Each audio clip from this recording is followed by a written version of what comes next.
This is the Steve Gruber Show. All right, welcome back to it as we continue the conversation from the shadow of Detroit here, fighting for you from the foxhole of freedom.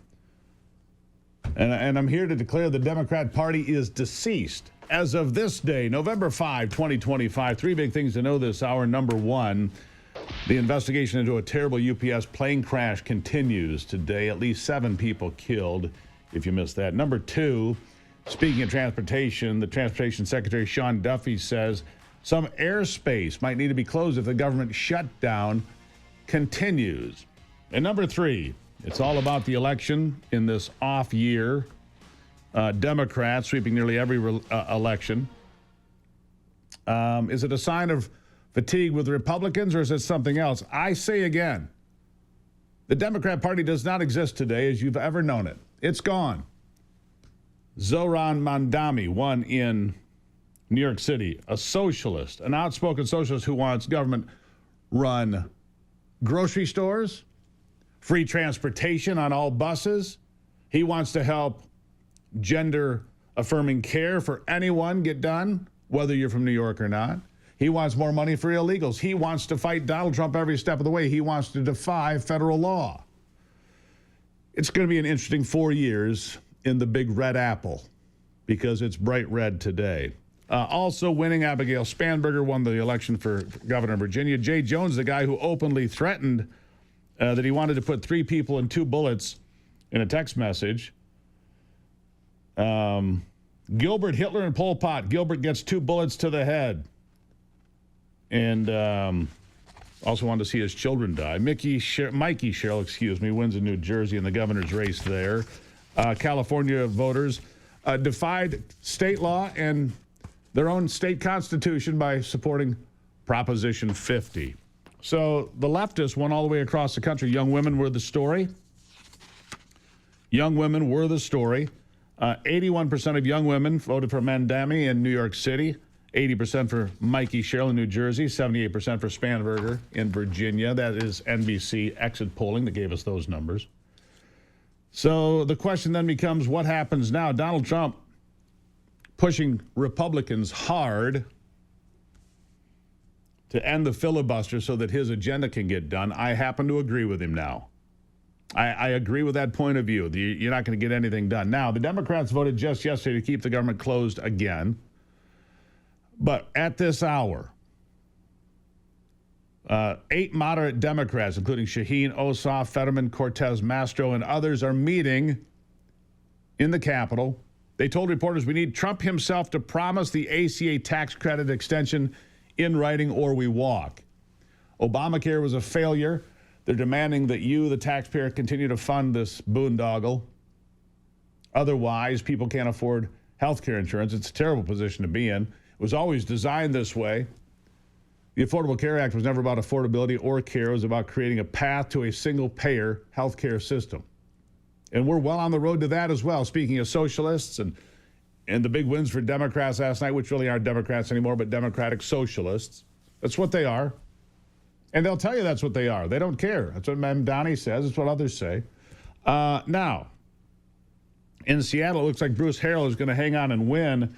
So he defeated Katie Wilson, a Democratic socialist, which is interesting, considering she was ahead in every single poll leading up to Election Day. We'll see if that stays that way, but it really does seem as if that's going to happen.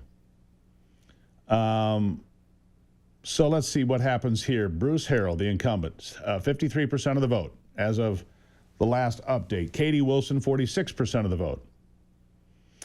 Seattle is 100% mail-in voting, and late ballots always lean younger and more progressive. Wilson won the August primary by 10 points, led every poll going into election night. In 2021, the leader on election night gained 3 points as ballots came in. That is Harrell. It looks to me like Harrell has the advantage in Polymarket and other predictions. The next drop doesn't come until 4 o'clock Eastern time in King County. So we'll see how that plays out. Meanwhile, in Minneapolis, they're going to go to the ranked choice voting playoff system. And here's how this works. This is interesting. Mayor Jacob Fry is leading.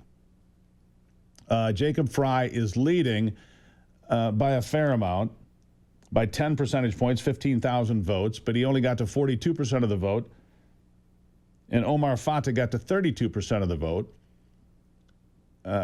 Right now, the Kalshi prediction is that Jacob Fry will win.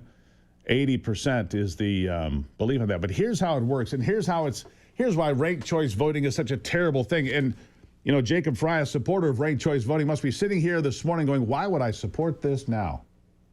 Why would I support this now? Because he starts with 42% when they go into the next round. But Fatah, Davis, and Hampton, which were three progressive socialist candidates, the three challengers ran on a public slate for change, and told every voter, rank all three of us in any order and then stop. So here's what would happen. If Fatah, Davis, and Hampton get 32%, which is what Fatah brought in, Davis got 14, Hampton got 10, that would be 56% of first choice votes. If 80 to 90% of the Davis-Hampton votes flow to Fatah, he will be elected mayor even though he did not win the election. He will become the mayor even though he got 32% of the vote. He will oust the incumbent who got 42% of the vote and had thousands more votes. That's why it's a terrible, terrible system. That's why we should never approve it in Michigan, ever. Ever. The government shutdown, though, did drive voters as planned. This was the game the whole time for the Democrats. Let the government shut down. In Virginia, where you have literally tens of thousands of people working in the government, push them to the polls with the idea that it's Donald Trump's fault, it's the Republicans' fault. It worked. Listen to this. Government shutdown. I have a bunch of family members that have been affected tremendously, not being able to afford daycare for their kids, still having to go to work, still trying to find a way to put food on the table. So just trying. How did that inspire you to come out, and how did it inspire your choice of who to vote for? It inspired me to vote for Abigail. I just aligned very well with her policies. She wants to put Virginia first, and that's something I strongly believe. Virginia first, but not America first. Ironic, isn't it? Pretty remarkable, isn't it? Yeah. We're in a different day in America today. When Bernie Sanders and his policies are being embraced in New York City or Minneapolis or Seattle or anywhere else, it is a strange day in America. Yeah. By the way, the Democrats have not caved in. They gained the election. Now they can move on. And that's what they're going to do. You've got those 8 Democrat senators meeting right now. They say if Donald Trump will tell them that they're going to extend the ACA and the subsidies, they will end the government shutdown. We will find out, won't we? When I come back, Ron Rademacher will be here. More fun on the program. A deep cleansing breath after this.